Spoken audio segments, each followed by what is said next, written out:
Hello, everyone, and welcome to my second applied assignment. Um, Please bear with me as I lost my voice. I had a family involvement for Thanksgiving at work, and I also coach volleyball on the side in addition of working with children. So it's been a busy week filled with lots of interactions. So I hope you can understand my presentation. So let's get started. Um, So, just a quick introductions. I've been an educator for 11 years. I primarily serve as the lead teacher for pre-toddlers and toddlers. However, for the past month, I've also been splitting my time between supporting the preschool as their lead teacher and working with my toddler class. And there's a picture of me with my toddlers. So, for my applied assignment, I plan to conduct an observation. I will be focusing on my primary child in the toddler classroom. Her name is Reina. She speaks English and Spanish at home and school. I chose to observe Reina because I've noticed that sometimes it takes her a while to respond when teachers or peers talk to her. She occasionally would play with others, but for a long period of time, um, most of the time she plays independently. And for my observations, I plan to observe her interacting with peers during play on 3 different days and 3 different settings where I believe she engages more with children. So, from my experience, DLLs often use verbal and nonverbal communication. For example, Reina uses gestures, facial expressions, and single words from home or classroom language to express herself. During my observations, I aim to understand her peer interactions better and identify ways to encourage her participation in play and support her inclusion. As noted by the Head Start video from lesson 4, they mentioned help guiding interactions and supporting strong relationships while tailoring learning experiences to individual children. So I implemented observations over 3 days in different settings. This specific observation took place during free play. Reina interacted and engaged on this specific day, showing a lot of sociable behavior because on this day it was a rainy weather. So it was making the playtime very interactive. One observation that stood out to me was the very last one where Reina walked towards peers and noticed they were hiding under a blanket. Reina grabbed another blanket, handed it to the peers, and laid down. And one of her peers decided to cover Reina with the blanket.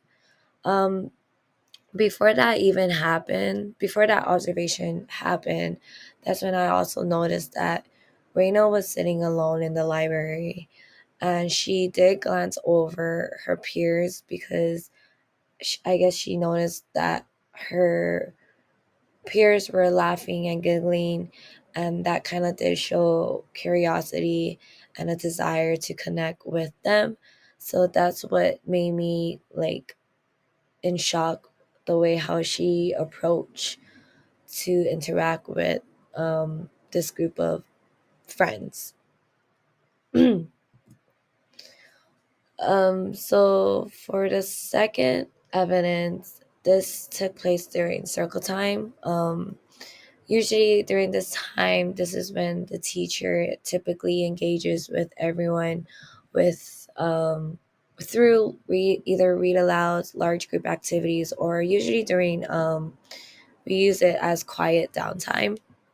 Um, During this session, Reina was less verbally interactive but used several gestures as shown. The examples I included. One notable trait about Reina is her love of mimicking, whether it's the teacher or her peers.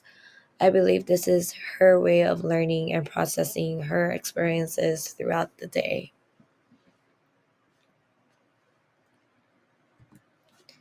Uh, Lastly, this observation took place during outdoor play.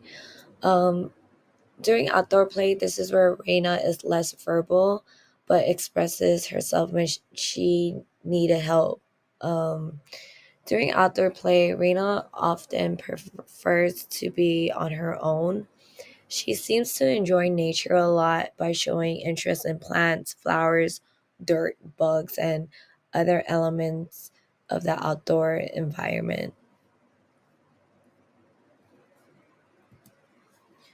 So this is a picture of me and Reina. I do have a strong relationship with her parents regarding her development, and I did receive their approval to share this photo of her. But from this experience, I've learned the importance of being fully present during observations, especially with DLL students. Observing Reina in different situations shows how she responds to various contexts. For instance, Reina saying thank you after receiving help with the bike highlights her learning through social interactions.